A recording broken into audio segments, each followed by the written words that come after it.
Ladies, welcome to this video. I decided to jump in right now real quick, about 10 minutes or so, to give you some perspective into what are we doing with this food tracking challenge and give you some tips, because obviously some of you really need tips, as I saw that you making a lot of posts, Nate, and I wanted to make sure that the obvious is respected. I'm just trying to clean up this camera here because there is a weird lighting. So how are you guys doing on this Monday night, Monday night?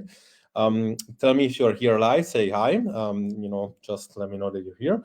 If you're watching a replay, let me know that you're watching a replay. But how do you like the challenge so far? Obviously, some of you have reached out to me and told me like this is actually some work, but I actually like the challenge. Some of them obviously decided not to do it for whatever reason. And today I want to talk about why this challenge is important, and specifically what is the context around, tracking calories, right? Around tracking when is calorie tracking useful, for who is useful, and also what is the whole, objective with the challenge itself? Why is it this something that can benefit people, right? Obviously, one of the things that I noticed the most, working with people for now, like almost 20 years, whether it's an online setup or a one-to-one gym setup. The one thing that I noticed is that a lot of people really cannot measure the results they have. They live in this place of thinking, because they have some results initially. Then they get excited, of course, they break, maybe they break the weight plateau, maybe they lost, some weight after the first time after years and years of work. And then, they get excited and it's something new, and then they say, wow, I'm looking like I'm losing weight. That's exciting, that's cool. And then the truth is that when you stop losing weight, if your weight objective was just a temporary fix, and of course this ties into very well in what we're going to talk about in the roundtable on Monday. And I highly suggest that you actually, I mean, I would say, I always say this, but it's like if you don't get to these calls and you are a woman on your 40 and you actually, been saying to yourself, I really want to change my body, I want to like lose weight, in a hope that one day you're gonna basically start liking yourself as a result. You need to come to these calls, because like this call is going to teach you how to reframe your mindset such that you can actually change the way you see yourself, finally then building a body you don't like, building a body you like. Because the reality is that most people, especially women, spend years, if not decades, on battling the body that they don't want, based on how identity they built on that body, right? And this is important because when they come to me and they say, I want a weight loss, and it's always temporary, right? Like you're not after a weight goal, you're usually after a size goal or after a feel goal, like feeling in a certain way. And as a result, it's like, when you achieve the goal, you're all happy. When you achieve the goal, but then you lose it, you are less happy. And why this challenge is important is because of the thing that I just said.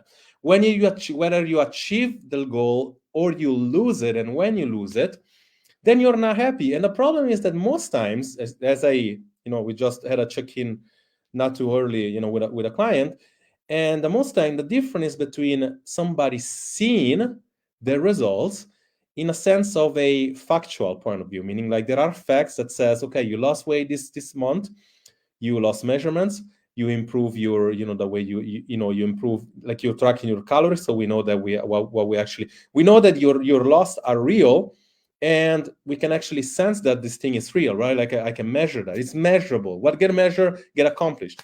When you say that, I'm not losing weight, and you feel like you're not, because you could potentially not losing weight, but you improve body composition and get more muscle, because that's why, then you feel like you're not getting results. You feel that you're not getting, but reality you will get, right? When you lose some weight, but you're losing a lot of muscle mass, which is not good, and the fat stay the same, if you don't measure, you feel like you're improving, and in fact you're not, right? So this is important to measure. And this is why, of course, it's hard work, is some work. I mean, it's not hard work. I mean, to do a log in a day, it takes me 5 minutes, really, right? It's more so like you're not willing to put in the work on the time. So it's not really hard work. It's more so like you're actually showing that your change is only as important as you actually not having to sacrifice anything together, right? Like if you don't have to sacrifice time, effort, learning some technology or learning some skills, that's important. The first moment that comes into play, you need to sacrifice time, you need to get better at something. not important anymore, right? And again, that says a lot about somebody's commitment, right? The commitment is important. Now, when we measure things such as food tracking, is because we need to basically, like I said, it's like we need to see if your body is ready to lose weight, usually in phase 1 of my program, or if your body is not, sorry, if your body is ready to lose weight, is actually phase 2. It's like you can actually go into a cut. Or, like I said in the first lesson, if your body is not ready to lose weight. And we need to determine that without measuring. Obviously, it's not something that can be done.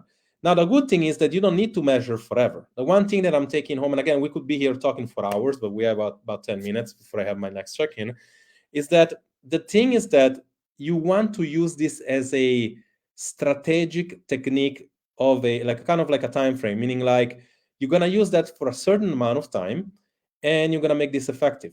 Okay, so tracking is supposed to be only done for a certain amount of time, which is obviously, we call it level 2 nutrition inside of my program. If you don't love it, if you're not passionate about it, it can be useful for a huge amount of time.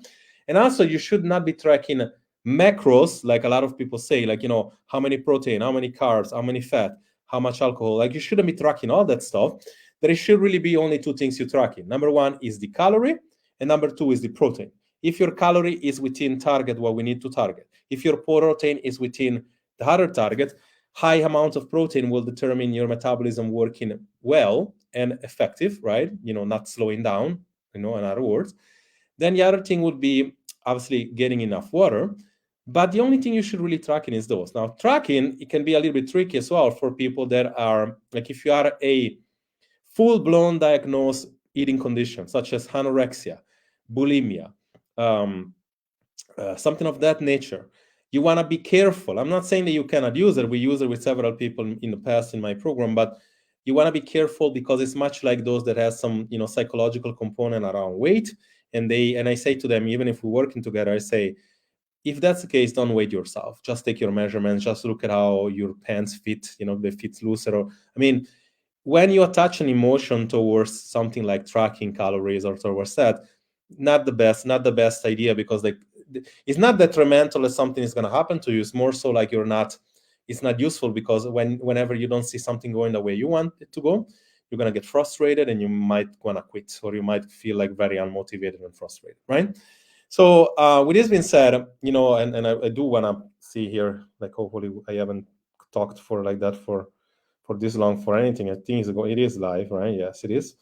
The one thing that I want to talk about today is that we already said it, you know, it's temporary. But the one thing that I talk again today, I'm going to offer here, I'm going to put a link to in the comment section of a video that MyFitnessPal offers about tracking effectively, you know, the tracking better and faster, and the best 10 tricks to make sure of that we're going through. A few things I'm going to go through myself, and I'm now sharing my screen.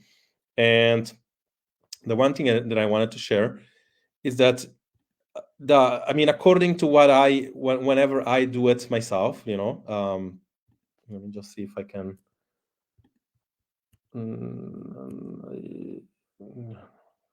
Second, wait, lose it, right? So right now I have a log that I did the other day, and this is just so to give you some perspective, because it's important for me to be able to show you my experience, right? The video is going to show you what are the things that you need to really pay attention to. There are a few more that we could talk about, but here, the one thing that is important is when I use Lose It, for example, and I'm going to do several different ones using Chronometer, MyFitnessPal, maybe even Linesome. I want to give it a try to all of them and tell you my thoughts of anything. Like, if you see here, I like Lose It because it tells you what the day is, and like I said, I usually tend to underestimate my calorie, meaning like to track less than I have to, because like most people overestimate at least 20-30% their calorie. So it's a good idea to stay within, unless I told you differently. Like, again, if we are working together and I tell you track to a certain point, you should really track into a certain point. So for all of you that are working with me and you're doing this challenge, stick to the recommendation I give you. For people that I don't know yet, or that you're just taking this challenge, try to maybe underestimate a little bit, because is important. Another thing that these apps do is usually you get, like, if you do it with a phone, you get a scan that you can scan the label, right? One thing that this does is, like, what they do, they scan the label. I'm taking this example that I always look the label and I track according to the label. If I know that I'm going to have like a full can of tomato sauce, right? And a full can of tomato sauce Barilla was about 600 calories according to the portions. You see here, if you go by gram, look at this craziness. It's almost like 1,000 something grams, like a kilogram, right? Which is crazy. If I went about 300 gram, it would give me 72 calorie, which obviously it wasn't. If you do the calculation when you watch the label, it was about 300 calories. So for me to be able to log 300 calorie, I had to go again in about 14, something like that. And this is 300 calories. Obviously, you want to use the logic about whatever the label says. So one thing that you want to be always using is that every single time you get a label product, meaning like you scan something on a product, you want to be ensuring that whenever you log it, I mean, obviously, whenever it logs, because it should logs automatically, it's gonna say something of the nature of the calorie that says behind the label. Okay, you wanna make sure that this. I mean, this app, I haven't used the label scan yet, but I have logged in according to whatever the label is, and you can see that some of them are not precise. It happens with several type of pastas as well. Like you always have to see for a banana, like what kind of banana is, because like banana like give you different size. Of course, you want to be going. Another thing that you can start doing whenever you wanna lose weight, you know that you should be eating on a calorie deficit. And again, by nature is when you're tracking to lose weight, you always wanna maybe log the biggest banana, because like having 100 calorie versus a smaller banana, again, is gonna give you more calorie and by nature less that you can eat. And if you stop eating the calorie that, if you have 2,000 calorie and you feel 2,000 calorie using a big banana, you know that even though you use a smaller banana, chances are you are doing like you're doing yourself a favor. You basically like underestimate on purpose, right? Because this app overestimate, so this is kind of like another way to see it, right? Another thing that you can do when it comes to this is that awareness is still important. Okay, so let me just stop sharing here because I wanted to because some people, like I said multiple times, you don't want to really use these apps and thinking that these are some sort of artificial intelligence that they cannot just do everything for you. You still want to be using this app and use intelligence with it, meaning like you want to be using logic, right? One thing that I can tell you is that if you log everything at night, like you eat everything throughout the day, and then like without writing it down, you just log, and obviously write it down, it would be time consuming. You just log everything at the end, chances are you're not going to be able to do that properly. Like you will be like something you're going to forget. Like I forget the asparagus, imagine. And it was like I just logged after dinner, imagine that. One thing is also that like you should be awareness. So like everything else, you want to be planning ahead. Like you want to be planning more or less either you meal prep in the beginning, or like you just plan what you're going to eat, or if you take every 2 minutes after every meal and do it. What I want to show you now is the tab that we have. And again, this sometimes I blow my mind how many things I make available to everybody, and a lot of people, not like all of them, most of them I would say, because we have 1,000 people in here, most of them are not taking advantage, and they comment me and say, oh, I cannot get it done, I cannot achieve the results. I mean, why don't you say that after you're done the work? Because again, like there is this section, and this is a guide section inside the group, and for those of you that are new, maybe you didn't know, so just go ahead and check it out. We have client transformation, lower recipes. We have all the challenges that we do. We have all the 4 phases, food selection. We have mindset. We have fix my metabolism. We have tons of stuff that really goes into all my phases of my program. It teaches you why this thing is working, right? One thing I want you to pay attention is the tab that says skill and foundation. So skill and foundation to master, right? Like you have example of how to eat high protein meals, what you can, like food choices if you don't want. Obviously, one thing that the application says, the apps shows to everybody, is that there is no existence of good or bad food.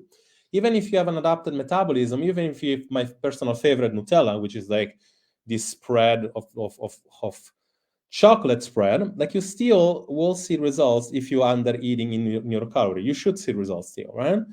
And one thing that again I said, like you must be using logic. Level 1 nutrition, as we call it in my program, and again, is almost like very similar to the module that I have. You need to want to build your meals that if you know that you're eating, like me, for example, I eat 2,500 calories. Maybe I have 4 of these meals, which are, or let's say 4 of meals which are balanced, and then 1 meal that I can have at my own choice. If you do 90% right, you can still have a dessert that you like, and you can use one of the recipes that we have in the group that can eat, something sweet that you like, or something sour, something a little bit more people would define bad food. So how do you build a good food? You take 100 calories of fruit, 100 calories of fat, 100 calories of protein, or 200 calories, and then maybe 100 calories of carb, right? Or maybe you could also fill it up with vegetable, right? This is kind of like how you want to be planning your day. If you know you're going to be traveling, chances are you might want to look to prep some meal. Like you have some example how to meal prep as well. Very easy stuff to understand. Again, provided you're not working directly with me, like I would have better specific indication for you as well as strategy. The one thing that you want to be doing, you want to be learning how to really use food such as the 4S, like I like to define it, scramble, stir fried, shakes, or salads, right? Like you want to be taking the 4S framework, which is basically like as you see it here, scrambles, stir fried, soups, salads, and shakes. That if you do that for the most part, like let's say you're in a weight loss journey, it's gonna allow you to really underestimate the level of calorie that you're getting in, because for most part you're not gonna get in very many calories, yet you're gonna feel really satisfied and feel obviously nutrition is really simple. Like most people want to it's actually simple, but it's hard to apply. This is why people don't get results. It's difficult to apply, but it's very simple. And in this simplicity is that by nature you only need to do a few things. You need to be sure that you're eating a certain target of calorie. So you need to use maybe something like tracking to measure it. And then you need to be sure that you have hormonal balance, because when you have hormonal balance, then you are sure that you also have level of hunger that you can control, and you also have good sleep, and you also have the energy to either work out and also or maybe move, right? This is as simple as that. So with this being said, the first part of the challenge is to actually get closer to your maintenance phase, which is basically to have a metabolism that can process at least 30 to 35 to even 40 calories per body weight. Like we had to do this calculation. I see that a lot of you are doing good work. The kicker is that you need to understand that whatever work you're doing, I mean, if you're tracking 1,800 calories, you're really tracking 1,800 calories, and you're not underestimating or overestimating. One thing I'm going to be doing maybe later on or tomorrow, I'm going to post a few memes that also is fine online, with a few visuals that shows you how that some people really make big mistakes when it comes to overestimate or underestimate. This is a post that I'm going to do to get you some clarity on awareness again. Let me know how you like this challenge. I know some of you are loving it, and obviously we need that. For those of you that haven't started, you're still in time to start. One of the things that I say all the time in my code is that you want to be trying everything at least one without questioning, okay? Even if you say, oh, I don't feel it's good for me, oh, it's not, oh, I don't think it's for me, oh, I don't know, it feels weird, I tried before and I failed. It's like, try at least one thing without question. And again, even if you tried before, try one thing with me and then question again, because like chances are this can give you a huge breakthrough and take you to the next level. I hope you like this. I need to go, I have a check-in right now, and I'm gonna talk to you in the next video. Bye-bye.